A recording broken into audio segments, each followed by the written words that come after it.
रना रना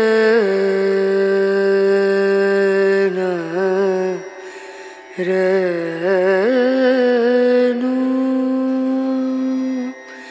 रे।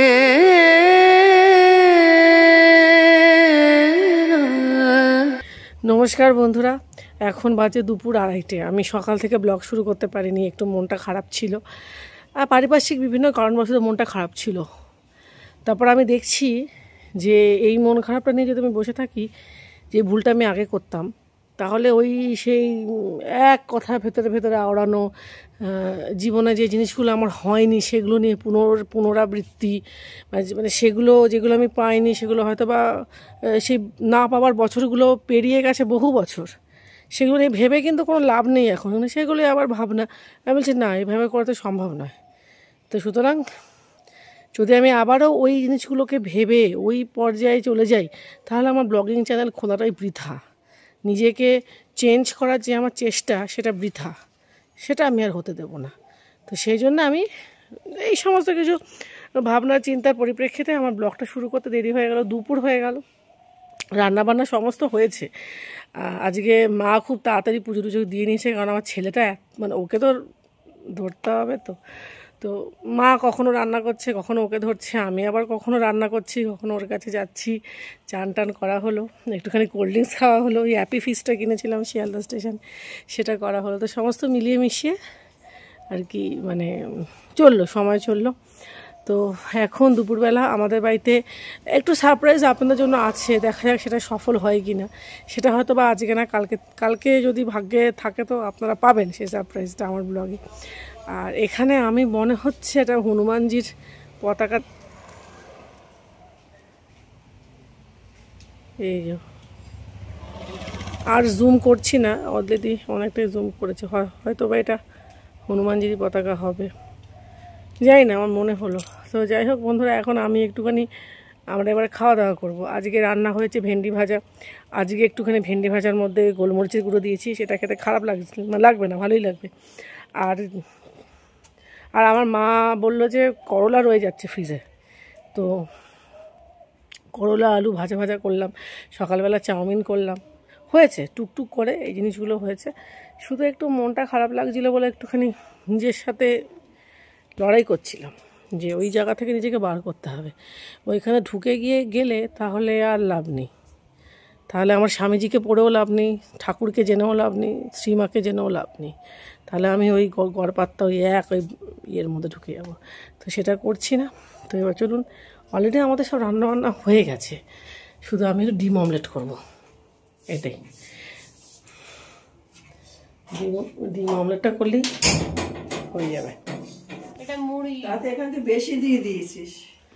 আজকে কী কী রান্না হয়েছে? বেগুন ভাজা, ভেন্ডি ভাজা, ডাল, আর হচ্ছে ডিম কষা। আমার মেয়ে খেতে ভালোবাসে ভেন্ডি ভাজা আর বেগুন ভাজা, সেই জন্য ভাত তো আছেই। এখন আমরা ডিম অমলেট করি, ডিম অমলেটটা করে খাবো। এইটা হচ্ছে আমার ডিম ভাজা। এখন আমরা খেতে বসবো, আজকে দুপুর থেকে ব্লগ শুরু করেছি না, সেই জন্য ডাল নিয়েছি, ভেন্ডি নিয়েছি, ভেন্ডি ভাজা। এই যে এটা হচ্ছে আলু দিয়ে করলা, ওই একটুখানি ঘি দেওয়া হয়েছে, রাঁধুনি ফোড়ন দিয়ে করা হয়েছে। এই হচ্ছে ভেন্ডি ভাজা, এতে একটুখানি গোলমরিচ দিয়েছে। আর এই হচ্ছে বেগুন ভাজা, এই হচ্ছে ডাল, আর ওই কড়াইতে হচ্ছে আমার ডিম ভাজা। এখন একটুখানি সানডে সাসপেন্সের গল্প শুনবো, শুনতে খাবো। আপনাদের সঙ্গে দেখা হবে একেবারে সন্ধেবেলা। এখন সন্ধেবেলা আজকে আমরা বাজারে যাব, আমাদের মাছ মাংস কেনার দরকার আছে, সেগুলো আমরা কিনবো, কিনে দিনে আর যা কিছু আছে কিনবো। সুতরাং একেবারে দেখা হবে সন্ধেবেলা। তার আগে থেকে আর কি ভিডিও করব না। তো এখন খেয়ে নিই। সন্ধ্যা বন্ধুরা, বলেছিলাম সন্ধেবেলা বাজারে যাব, বাজারে যাচ্ছি। আর কালকে সারপ্রাইজটা আপনারা পাচ্ছেন। এবারে কি সারপ্রাইজ সেটা আপনাদেরকে বলে দিই। কালকে আমার ছোটো মামি আসবে, আমার ভাইয়ের বউ আসবে। আমরা আবার আনন্দ করব, মজা করব। তো সেই জন্যে আমরা বাজারে যাচ্ছি, একটুখানি কেনাকাটি হবে, একটুখানি রান্নাবান্না হবে, এই আর ফোন করেছি, টোটো এসে গেছে, এবার আমরা বাজারের দিকে যাই।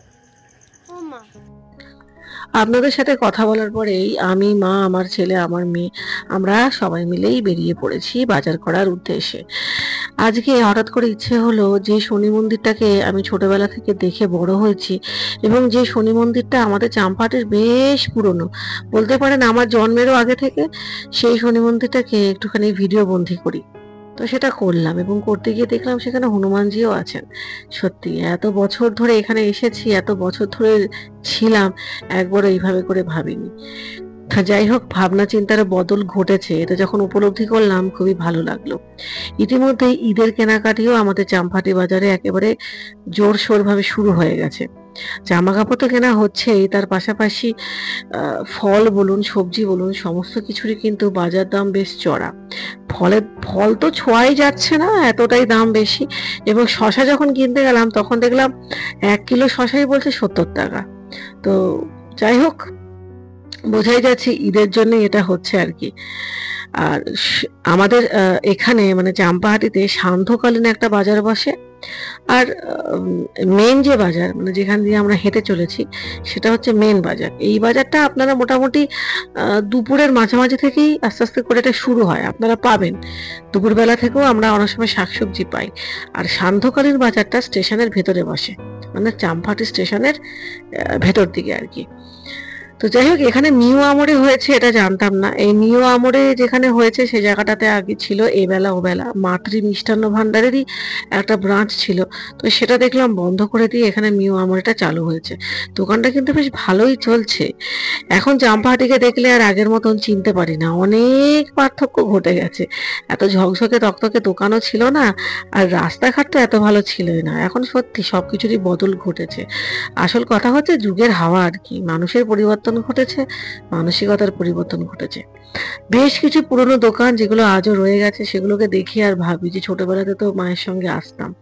তো যাই হোক, হঠাৎ করে আমার মেয়ের ইচ্ছে হলো একটুখানি মিষ্টি খাবে, আর আমাদের একটু টক দই কেনারও দরকার ছিল।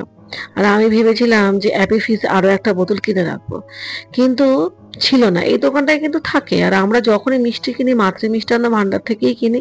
এখানকার মিষ্টি দই বলুন, টক দই বলুন বা মিষ্টি বলুন, সব থেকে বেশি সুস্বাদু। কিন্তু দুঃখের বিষয় হলো আমি অ্যাপি ফিজটা পেলাম না।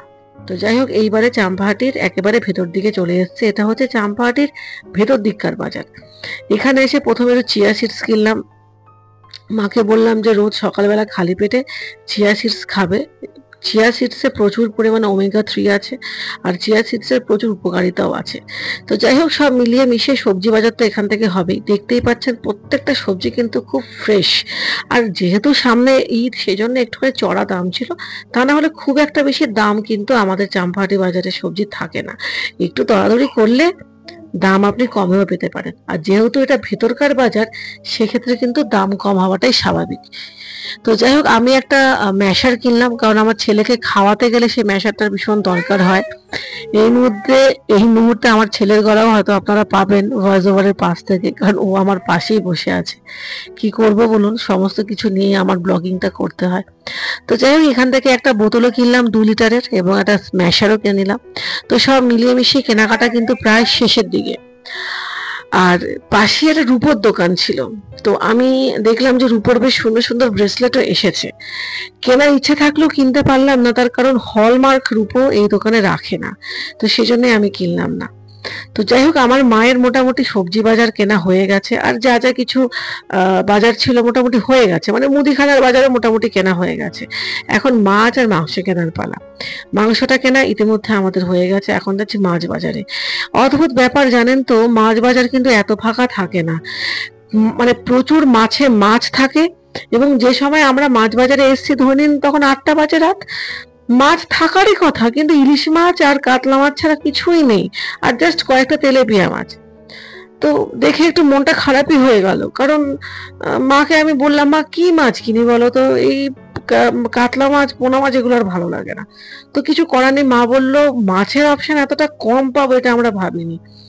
তো যাই হোক, তেলেপিয়া মাছ কেনা হলো, এবং সেই সঙ্গে 2টো জ্যান্ত পোনা মাছও কেনা হলো, এবং আরেকটুখানি কিনলাম মাছের ডিম। তার কারণ মাছের ডিমের পাতুরি করার ভীষণভাবে ইচ্ছা আছে পরের দিন। তো এই সমস্ত কিছু মিলিয়ে মিশিয়ে আমাদের চাম্পাহাটির বাজার সম্পর্কে বর্ণনা আপনাদেরকে দিয়ে দিলাম। আশা করছি ভালো লাগবে। আর মাছের দামও সেদিনকার মোটামুটি ছিল, মানে মাছের দাম খুব একটা বেশি না থাকলেও যেরকম আমরা ভেবেছিলাম সেরকমই ছিল, কিন্তু ওই আর কি মাছের অপশনটা ভীষণভাবেই কম ছিল। আমাদের ব্লগ এবার শেষের দিকে, কিন্তু আমরা এখন আজকে আমরা স্পেশাল খাচ্ছি। আজকে আমরা খাচ্ছি হচ্ছে, দাঁড়া কি দিয়েছে রে ভাই, মোগলাই দিয়েছে তো, অন্য কিছু দিয়ে দিয়েছে। হ্যাঁ, আজকে আমরা খাচ্ছি হচ্ছে মোগলাই। এই যে এই হচ্ছে মোগলাই। স্যালাড দিয়ে দাও। এর মধ্যে স্যালাড আছে নাকি? স্যালাড আছে, সস আছে, ওরে বাপরে অনেক কিছু আছে। মোগলু মোগলু অনেক দিন পরে খাচ্ছে, সেই বাবা খাইয়েছিল। এই হচ্ছে সস, এই হচ্ছে আলুর দম। ওরে বাবা, জিভে জল, জিভে জল। এমনটা দুটো বাটি নিয়ে আছে তো, যেতে হবে না, থাকবে। আলুর দমটা কি তোমার আবার মিলিয়ে দিয়েছে না? না না, যার যার প্যাকেট আলাদা। আর সসটা ঢালতে হবে, এরকম করে খুলে দাও। এরকমই দিচ্ছি। হ্যাঁ, আমি এরকমই দিতাম। আগে মজা করছে, আগে খেয়ে দেখ কেমন টেস্ট হয়েছে। এই জন্য আমার মোগলাই ভালো লাগে, কারণ একই সাথে এটাও পাওয়া যায়, মানে স্যালাড পাওয়া যায়, আলুর দমটা পাওয়া যায়। এই জন্য আমার মোগলাই ফেভারিট।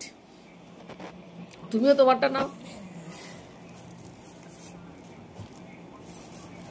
ওরা কি করে রেখে দিয়েছিল? হ্যাঁ, আমি তো ওই জন্য অর্ডারটা দিয়ে দিয়েছিলাম। একদিকে ভালো হয়েছে। এখন যাবার টাকা পেমেন্ট, ব্যাস তুমিও নিয়ে নাও সস আর স্যালাড। আমার মেয়ে খেয়েছে এই চিকেন রোল, আর মোগলাই আমি খাচ্ছি ওই প্রায় বছর দুয়েক পরে খাচ্ছি। আমার ভীষণ মানে ফেভারিট মোগলাই। মোগলাই খেতে খুব ভালোবাসি। আমরা খেয়ে দিয়ে এখন শোবো না, খেয়ে দিয়ে এখন আমরা ট্রাঙ্ক নামাবো, তাতে কিছু জামা কাপড় গুছিয়ে রাখবো, কারণ সব জামা কাপড় ঘরে অগোছালো হয়ে গেছে। আলনাটা একটু ফাঁকা রাখাটা প্রয়োজন, কারণ আলনা বোঝাই হয়ে গেলে দেখতে মোটে ভালো লাগে না। ওই আর কি, মোটামুটি ট্রাঙ্কটা নামিয়ে যে জামা কাপড়গুলো অগোছালো আছে সেগুলোকে ভরলে ঘরটা দেখতেও ভালো লাগবে। তো সব মিলিয়ে মিশিয়ে এই হচ্ছে আজকে আমাদের রাতের ডিনার। মায়ের মোগলাই এই, আর এটা হচ্ছে আমার। তাহলে মনটাই ভালো করে শেষ। এই যে আমার মেয়ে, টাটা করে দাও, সবাই মিলে টাটা করে দাও। মনটাই বললাম তো, চিকেন রোল। Tata bye. আজকের মতন ব্লগ তাহলে এখানে, আজকের মতন এখানেই আমাদের ব্লগ শেষ হচ্ছে। আবার কালকে সকালবেলা ভালো ব্লগ হবে একটা। মা টাটা করে দাও। Tata, good night. ঠিক আছে, tata bye bye, see you. সবাই সুস্থ থাকবে।